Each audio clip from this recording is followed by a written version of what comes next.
Сәлеметсіздер ме? Бүгін 2-ші тоқсанның 1-ші БЖБ-сы 5-ші сынып математика жай бөлшектерге амалдар қолдану тақырыбы бойынша жиынтық бағалы тапсырмаларын қарайтын боламыз. Бірінші, сызбадағы берілгендерді пайдаланып жолдардың қайсысы А, В, С немесе А, Д, С қысқа екенін анықтаңыз және қаншаға қысқа дейді. Жай бөлшектерге амалдар қолдану, яғни бұл жерде қосу, азайту амалдарын орындаймыз. Бірінші, А, В, С ұзындығын табуымыз керек. Ол үшін А, В мен В, С-ның ұзындықтарын қосамыз. А, В-ға қосамыз В, С-ны. 3,6-дан 1-ге қосамын 1,3-тен 2-ні. Жай бөлшектерді қосудың ережесі бойынша бүтін бөлігіне бүтін бөлігін қосамын, 3-ке 1-ді қосамын, бөлшек бөлігіне бөлшек бөлігін қосамын, 6-дан 1-ге 3-тен 2-ні қосамын. 3-ке 1 қосамын, 4, қосу. 6-дан 1 мен 3-тен 2-ні ортақ бөлімге келтіремін, 6 мен 3-тің ортақ бөлімі 6. Толықтауыш көбейткішті табу үшін 6-ны 3-ке бөлемін, 2-ден беремін, 1, оған 4 қосамын, 5. 4,6-дан 5 километр. АВС-ның ұзындығы. Енді АДС-ның ұзындығын табамын. Ол үшін АД-ның ұзындығына ДС-ның ұзындығын қосамын. 2,5-тен 2-ге қосамын, 2,15-тен 4-ті. 2-ге 2 қосамын, 5-тен 2-ге 15-тен 4-ті қосамын.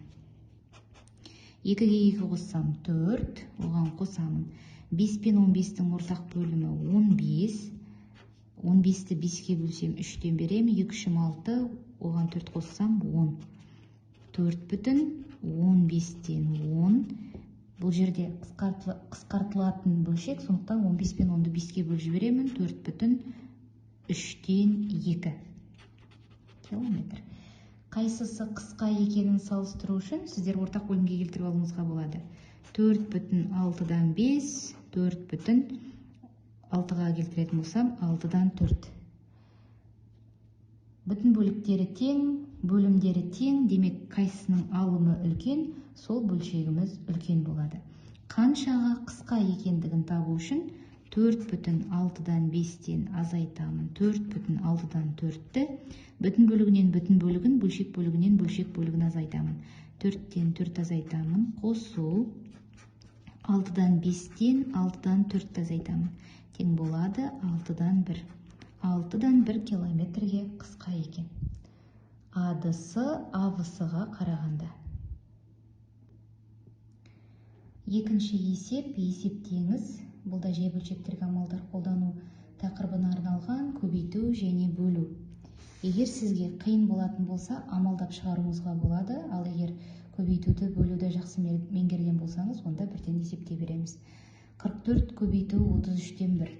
44 пен 33-ті 11-ге бөлемін. 44-ті 11-ге бөлемін 4, 33-ті 11-ге бөлемін 3.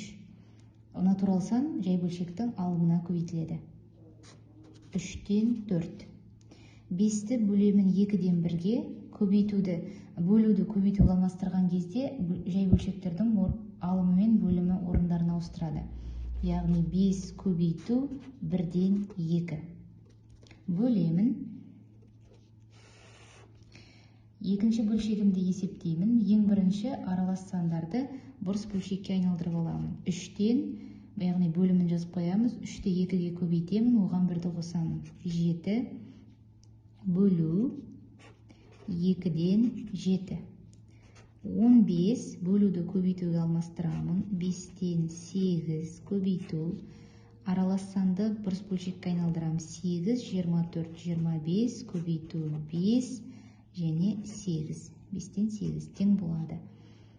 3-тен 4-ті жазып қоямын. 5-ті 2-ге көбейтемін 10. Бөлуді көбейтуге алмастырамын. Соған сай қазір бөлшектің алымы мен бөлімдерінің орнын ауыстырамын. Ең бірінші мына жерде қысқаратындар болса, қысқартып жіберемін. 5-ті 5-ге көбейтсем 25, 25-пен қысқарады. 8 пен 8-ді қысқартамын. Так. Мына жерден қазір бөлуді сала тұрайын әзірге. 3-тен 7-ні көбейтемін 7-ден 2-ге. Бөлуді көбейтуге алмастырдым.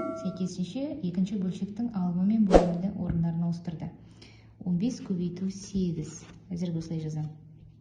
Тең болады 3-тен 4 бөлу 10 бөлу, мен жақша қалайын, шатасып кетіп жүрсіздер қазір.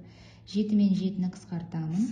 Алымында 3-тен 2 бөлімінде 15 көбейту 8 қалады. 3-тен 4-ті жазып қоямын. Бөлуді көбейтуге алмастырамын. 10-нан 1 бөлуді көбейтуге алмастырамын. 15 көбейту 8 алымына шығады. 3-тен 2 бөліміне жазылады. Енді қысқартамын. 4 пен 10-ды қысқартамын. Мұнда 2, мұнда 5. 3 5-ім 15 пен қысқарып кетеді. 2 мен 8 қысқарады. Мұнда 4, мұна 3-іміз алымына көбейтіледі. Сонда 2 көбейту 4 көбейту 3. 2 4-ім 8, 13-ке көбейтсем 24 шығады. Үшінші есеп, берілген сандарға кері сандарды жазуымыз керек.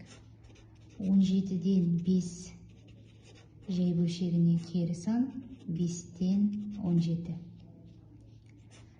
37-ден 51, оған кері сан, 51-ден 37.